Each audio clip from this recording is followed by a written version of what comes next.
What up, guys? Welcome back to the channel. It's your guy, Something. Hit the keys. In today's video, I just want to talk about a few items. We're not necessarily going to talk about plugins and things as such, but I do want to talk about this new AI copyright law that just got passed. I also want to talk about Spotify's payout from last year. But the first thing we're going to talk about today is Kendrick Lamar sweeping the Grammys last night. Pretty solid, pretty dope. I know if you follow this channel a lot, you know I covered the Drake-Kendrick battle a lot.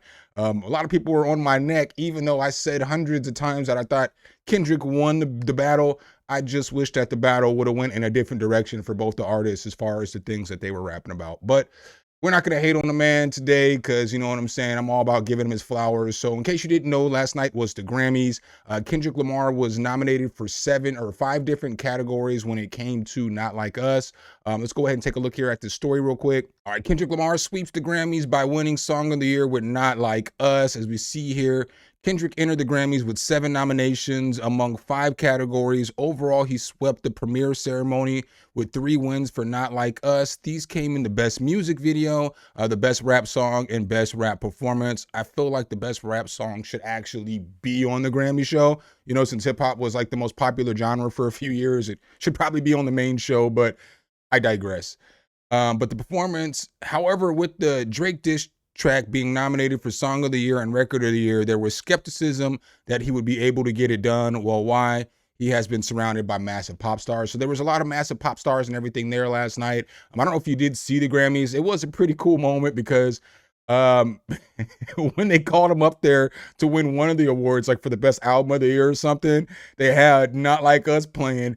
And what's kind of nasty work is when the part came up about the A minor, all of the artists in the stands or in the crowd or everything, they were all singing the song and everything, which is kind of nasty work because when you think about it, Drake's worked with a lot of them, and they're all contemporaries in the same thing. You know what I'm saying? Like these are your, you know, your contemporaries at work, and they're all singing and dancing. I mean, they was jamming. Beyonce was jamming. Taylor was jamming. So it's kind of some nasty work. So, but again, he did win 5. He did sweep. First time I've ever seen a diss track get 5 nominations and win 5 Grammys. And then what's even more funny about the situation when you think about it, Drake has a total of 5 Grammys, which is nasty work in of itself. He should probably have more Grammys, whether you like him or not. But he got 5 Grammys total in his whole entire career. Kendrick brought home 5 last night, bro. And then super shout out to Beyonce. You know, she finally won Album of the Year, which she probably should have won before. Probably a little bit of vindication for her too, because she won the Grammy for the best country album of the year, even though the Country Music Awards didn't even acknowledge her and she didn't get nominated for anything. So that was probably a shining moment for her. Everybody out there in the world right now who hates DEI hires is probably shaking their fist at the Grammys last night. But shout out to all the Grammy winners and all that other stuff. All right, guys, the next story I got for you guys, this one is basically about AI and the new copyright rules and so on and so forth. So it looks like in order to copyright AI, it's going to have some kind of human touch on there. I'm going to go ahead and read this story. This one just kind of popped up in my feed a few minutes ago. That's kind of what made me want to record this video. I was going to work on a different video. I was going to work on something about some plugins and stuff like that. But I figured these 3 stories that I'm going to talk about are good stories. And since I covered the Kendrick and Drake beef, I needed to cover the Grammys. I need to cover this and the Spotify thing. So let's go ahead and take a look here at this story. Shout out to Gear News. That's where I'm getting these next 2 stories from. Very good site. Check them out. AI-generated content. U.S. Copyright Office sets clear copyright boundaries for 2025. Music, text, and images. How AI-generated content is changing the legal landscape. So let's go ahead and scroll down here. It basically says the question of whether AI-generated content can be copyrighted is currently the subject of intense global debate. The United States Copyright Office has now published clear guidelines in a new report. According to these guidelines, a work created entirely by artificial intelligence is not eligible for copyright protection. However, once human creativity is incorporated into the work, copyright registration is possible, provided the human contribution is significant enough. So I feel like with this, they're saying, like, let's say you use something like Suno and you generated a whole entire beat or a whole melody, you would have to chop it up and use it like a sample. But now here is where my questions are going to come in line in the future. Maybe I need to read a little bit more, but like, let's say I take something from Suno or something like that, and it gives me this AI melody, and then I chop up that AI melody and I make a beat, and then Suno gives somebody else something that's very similar to mine or sounds like mine, and now they're chopping it up, and we're both trying to copyright it. And let's say one copyright infringement falls upon another. That's where I kind of want to see what's going to happen with this. Like when we start getting into more ways that this AI is getting used, like more way it's getting chopped up, more times it's getting sampled, so on and so forth. But let's go ahead and continue to read this story. Hey, shout out to Ocean.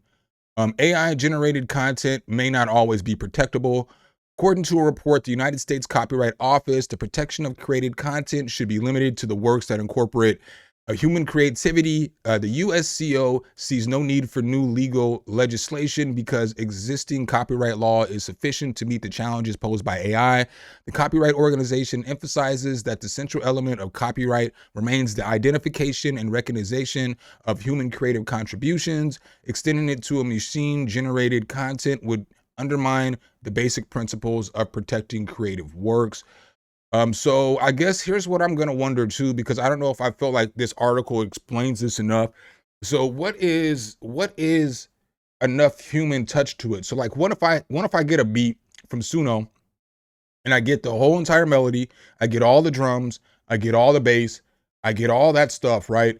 And I make my beat with that, but then I put my vocals that are human on top of it. How is that going to work in this copyright thing? Or what if I get an AI voice, an AI beat, but then I mix and master it, and I'm the human part? So I guess we'll continue to read. Maybe if I'm just not understanding something, somebody could explain it below in the comments, or maybe they could break this down a little bit more so idiots like me could, you know what I'm saying, understand it. But the debate is particularly relevant for artists and producers who are already using AI-generated content with AI tools for music production. The USCO makes it clear that the degree of human involvement must always be assessed on a case-by-case basis. While music created entirely by AI cannot be protected, works in which AI has also been used only to assist the user remain eligible for copyright protection. Criteria for this include deliberate selection and arrangement of content, as well as creative manipulation by user. So it sounded like, let's say I get a beat and I get a melody, like let's say I pull a melody off of AI, and then I pull off a drum, and then I pull off a bass. You can copyright it if you're the one that arranges it. That's the way I'm kind of reading this. I could be wrong, but that's the kind of the way I'm reading this. AI generated content remains without full protection. In practice, this means that a composition created by AI solely through the input of text is not eligible for protection because the creative process was not determined by humans. However, if AI develops a melody composed by the artist, the human contribution remains protected by copyright. Similarly, a musician who arranges and creatively processes AI-generated sounds into a new composition can claim copyright for his or her work, but not the individual AI-generated sound modules themselves. So this kind of makes me wonder, something like, you know, vocal synth, you know, something like that, where you can make the melodies and you can make the singer sing how you want to. You can make the, you know, you can make the melody switch up. You can do all kinds of different stuff with that. Would you be able to copyright that vocal? Because I believe that that plugin will allow you to copyright, the creators of the plugin will allow you to copyright the vocal. So I don't know, you know, those are just a bunch of questions to have as somebody who's used some AI and stuff like that. Just kind of wonder what I would like to sit down and talk with somebody about this.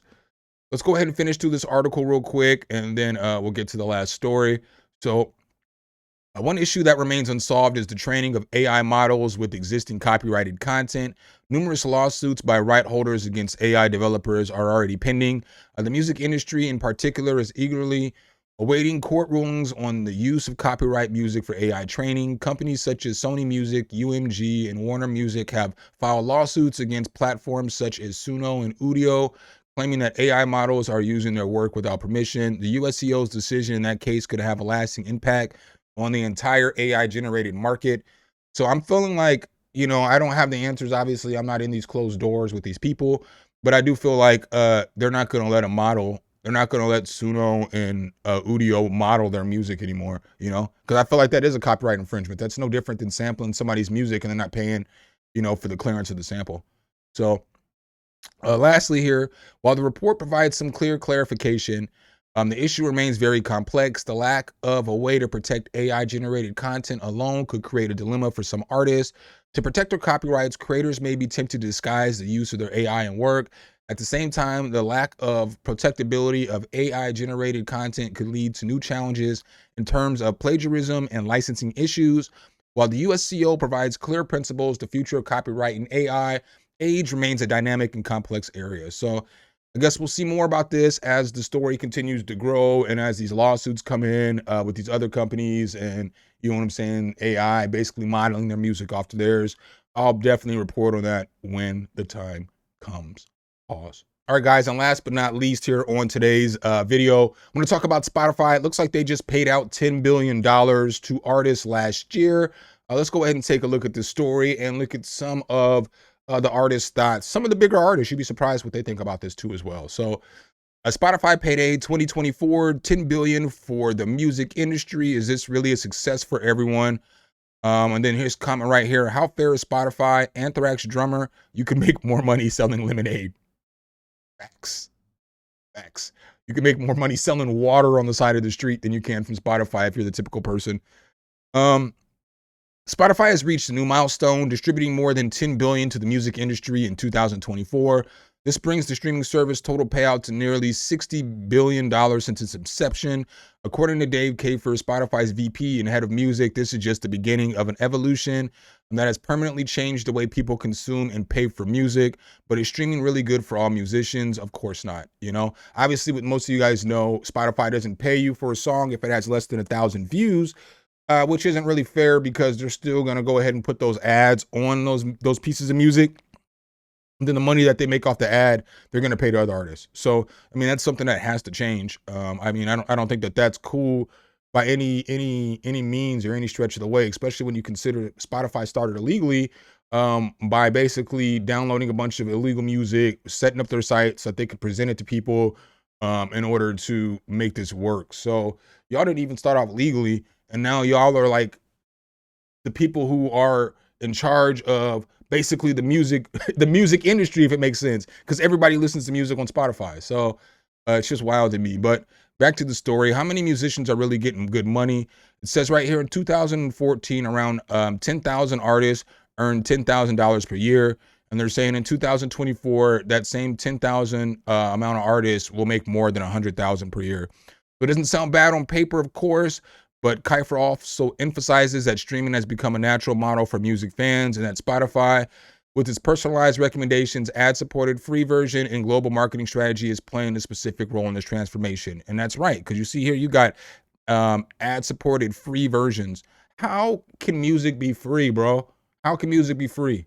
How can music be free? You know, like it's just jacked up. So now we look here, Bjork, a huge musician, as many of you know, worst thing that could happen to musicians. While the streaming giant celebrates its economic success, the debate about its fair distribution continues. Critics accuse the company of paying artists too little to make a living from their music. Recently, musician Bjork criticized streaming platforms, describing Spotify as the worst thing that could happen to musicians. She said that the platform forces artists to tour more in order to stay financially afloat, right? Not everybody wants to tour. And she's right. She's spitting. Them is facts, you know? Anthrax drummer Charlie Benanti, I'm probably butchered his name, my bad, doggy. I know you're a legend though. Echoed similar sentiments, calling streaming a dead end for musicians and claiming that selling lemonade on the street would be more profitable. Criticisms of the business model is not new, but it is growing louder as the music industry becomes more reliant on streaming and alternate sources of income for artists to become fewer. So Spotify is expanding globally, but is music paid for equally everywhere? So the company defends its model, pointing out that streaming markets continue to grow and create new opportunities for artists with more than 500 million paying customers worldwide. But how much are they paying? You know what I'm saying? If they're only paying $5 a month, you know, or whatever the case is, that ain't it, chief. You know what I'm saying? Because if you think about it, if I pay $5 for a month, I can listen to every single artist out there without having to worry about commercials and all this other stuff, right? But albums used to cost 10, 12, 13, 14, $15 back in the day. So you would have to pay for an album to listen to it. So, or you would have to pay, you know, Apple Music or iTunes or whatever to get the song. So, I mean, yeah, there's a lot of people paying for it, but I mean, are the artists making as much off the music? That's one thing that I've always wanted to know is like, and then that's kind of hard to figure out with inflation because of inflation since the time that it's gone from CDs to, you know, MP3s or gone to the streaming services. So that's just something that I wish somebody would put together that information. Ain't gonna be me though, but I wish somebody could give me that chart, you know, with inflation, how much is the top artist making versus now? Because I know like an artist who, you know, back in the day, there was a lot of independent artists who were selling stuff out of their trunk. You can't sell CDs out of your trunk anymore. Don't nobody want to buy a CD. So that kills you when you're at your shows, when you're performing locally. Now all you have to depend on is merch. And so like Spotify doesn't see that they kind of destroying the smaller artists, although a lot of smaller artists are getting a chance to get their music blown up through Spotify as well. So I do see both sides. I don't want to make it seem like this is just one-sided and I'm just going at them. I can see that too. So Spotify 2025, will artists finally get fair royalties? However, it remains questionable whether this will be enough to correct the structural imbalance in the music industry. CEO Daniel Ek sparked outrage last year when he compared lawyer royalties to professional sports. There are millions of football players, but only a small elite can make a living from it. Yeah, he doesn't get it. So, I mean, what are you guys' thoughts below in the comments? Do you think that Spotify paying out $10 billion is enough? Or do we got to figure out more? Did you get paid off from Spotify last year? I did get paid off from a little bit of money from Spotify last year. But did you get paid off from Spotify last year? That's the question. Let me know below in the comments section. Let me know what you guys think about that AI, copyright, and Kendrick sweeping the Grammys. Make sure if you guys do like this content, though, you drop a whole elbow on that like button, hit subscribe and that notification bell so every time we bring you guys a new video, you can be the first to see. Appreciate you guys' time as always, and I'll catch you in the next one. Peace.